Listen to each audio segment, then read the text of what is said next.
Hey, what is going on, everyone? I'm so glad you have took your time to spend with me right here today.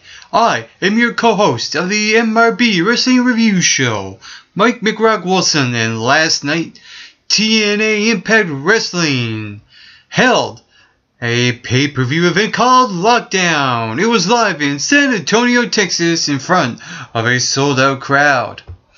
Last night, the show kicked off with an X Division Championship match, where Kenny King successively defended his X Division Championship against both Zema Ion and Christian York in a triple threat match.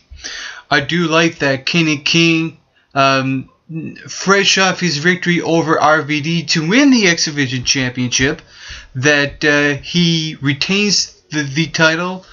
Right now, he is the X Division champ. He has a lot of momentum on his side right now.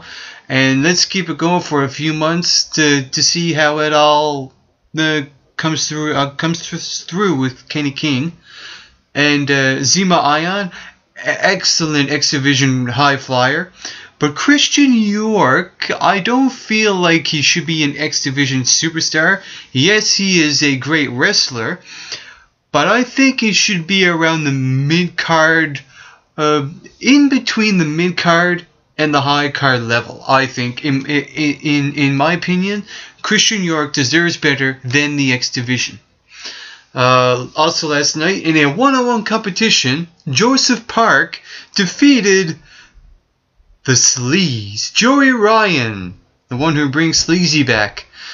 And sometimes the little things matter. If you pay attention to detail, when Joey Ryan is in the ring, when he's oiling up his body, rubbing his body all over, his face says it all. And it's something out of the 50s, no, not 50s, he's something out of a 70s porn star look, so to speak. I know, it's very sleazy. And I think Joey Ryan is an excellent character. Even though he lost to Joseph Park, he can kind of use that, but it's kind of like, what are we going to do with Joey Ryan? I like that Joseph Park got the win because, well, actually, it's a little bit of you can't consider it both ways. You can see that Joseph Park got the win. Okay, now let's see where he goes from here. Maybe building up to a title match in the future. And the same thing with Joey Ryan. Even though he lost, I wonder what they're going to do with Joey Ryan. Joey Ryan should be in the X Division. He should be going for that championship and not have a match with Joseph Park.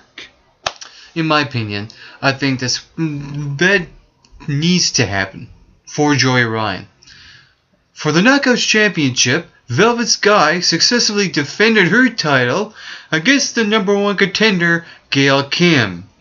During the match, Tara Terrell was doing her job as the referee when Gail Kim kept pushing, shoving her. Was always in the referee's face, and the ref couldn't take it anymore, and she took out Gail with a spear, and then Velvet gained the advantage and hit her move and pinned her 1-2-3 in the middle of the ring.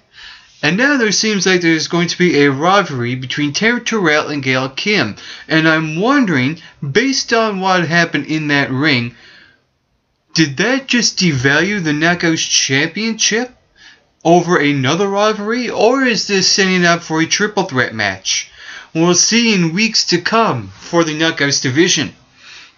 Rob Terry defeated Robbie E.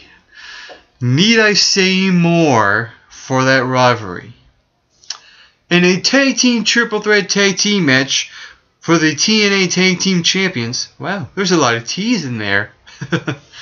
It was Bobby Roode and Austin Aries defending their championships against Bad Influence. They are the Kazarian and Christopher Daniels, and the team of Chavo Guerrero and Hernandez. It was an excellent triple threat match for the tag team titles, and in the end, Bobby Roode and Austin Aries got the victory. And what I like about Bobby Roode and Austin Aries, yes, I mentioned that they are the anti-Daniel Bryan and Kane of TNA, but just the way those two interact with each other is gold in the ring. And the way Austin Aries, pay attention to the little details of Austin Aries. He's another superstar. You can pay attention to the little things. The way he oversells bumps. The way he oversells punches to his face, kicks to his body. Everything that Austin Aries oversells. The way he flops all over the place is so hysterical. It's so funny. And the way he interacts with Bobby Roode is just pure genius. Everything those two superstars do is gold. Let's keep it rolling. More months as tag team champs. And then let's just see what happens in the future for them.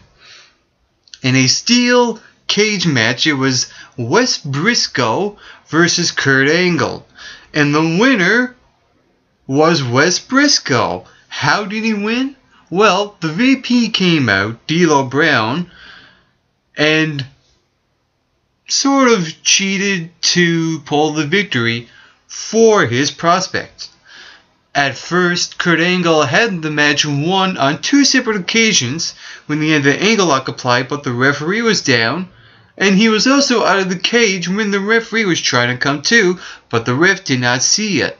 Until the VP showed up, put Angle back in the ring, and dragged out Wes Briscoe out of the ring. And when the ref saw what happened, he rang the bell. What I like about that victory is that Wes Briscoe had not only is benefiting from that match. Not a lot of people can say they kind of pull the wool over Kurt Angle, even though that has cliched a few times on TNA. It's almost as if Wes Briscoe kind of like now he can brag about it. You know what I mean? Now Wes Briscoe can brag about his win over Kurt Angle.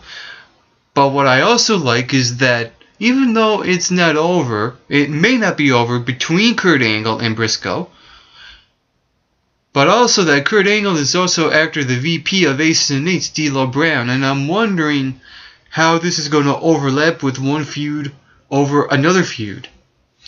Well, let's just see how it goes next week on TNA Impact Wrestling in the Lethal Lockdown match. It was Team TNA, the team captain Sting with Eric Young, Samoa Joe, Magnus, and who did I say? Sting, Samoa Joe, James Storr, Magnus, and Eric Young. Now I got it right. And they faced off the team of Aces and Eights, which was led by the Sergeant at Arms, Devon, and his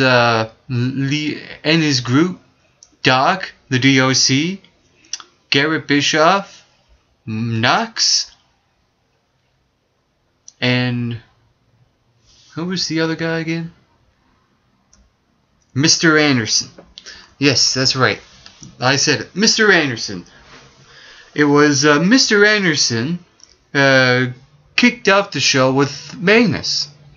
And it was an excellent one-on-one confrontation. And then every 3 minutes, another superstar comes out until all 10 participants are in the ring. And then the match is won by pinfall. When Sting came out, he brought in some weapons. First, the TNA team got the advantage, and then it was swayed from the Aces and Eights, and it ended in a Scorpion Death Drop, and Eric Young, on top of the steel cage, delivered an elbow on Knox and got the victory for Team TNA. What I like about that win is that, okay, let's step back and think about it for a moment. Team TNA has won the war of Aces and Eights. But here's the interesting thing. There is one match to go.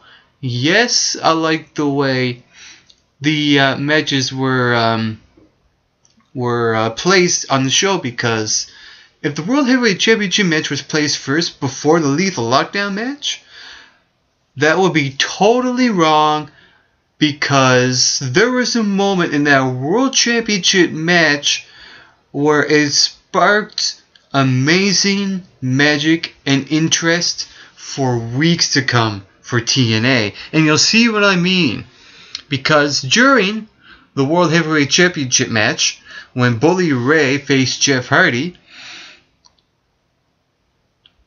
it was a back-to-back match early on. But Bully Ray inflicted major damage on Hardy after hitting a bully powerbomb on Hardy from the top of the cage. Hulk Hogan and his daughter Brooke Hogan came out to ringside to watch. But then the Aces and Eights came out and began to climb the ring. Now, before this happened, two members of Aces and Eights came down and tried to spoil the match, but to no avail when Jeff Hardy and Bully Ray got rid of them. But when they came out again, Bully and Hardy stood back to back to fight off the Aces and Eights. But then Devon pulled a hammer from his pocket and tossed it to Bully Ray. And here I'm thinking, why would Devon do such a thing? Wouldn't he try to attack Bully? Well, see, there's more to the story. And then Bully Ray turned around, looked at Hulk Hogan, and with the hammer hit Jeff Hardy on the back and pinned him 1, 2, 3. Your new World Heavyweight Champion is Bully Ray. Bully Ray then got on the microphone and declared that he is the president of Aces and Eights. He said that he pulled the wool over Hulk Hogan, Brooke Hogan, and each and every one of you in the audience. And the way that moment was portrayed and conveyed was nothing short of amazing. It was really a TNA pay-per-view moment. And I think it's one of the moments that will go down in history as one of the best moments of Impact Wrestling, because it was just the way it was done. And the way the fans reacted, they throw cans, they throw everything but the kitchen sink inside the ring. And it's amazing how they threw so high and so far, it actually came in the ring when the cage was still attached to the ring. But now the question remains, what's going to happen now next week on TNA Impact Wrestling? We'll see how it all unfolds. Will Bully Ray give an explanation to what he just did at Lockdown this past Sunday? All those questions, hopefully, will be answered this Thursday. For the Mick Rock'n'Bolt Wrestling Review Show, I am your co-host, Mike McRock Wilson, signing out. And as always, get plenty of rest, and always do your best.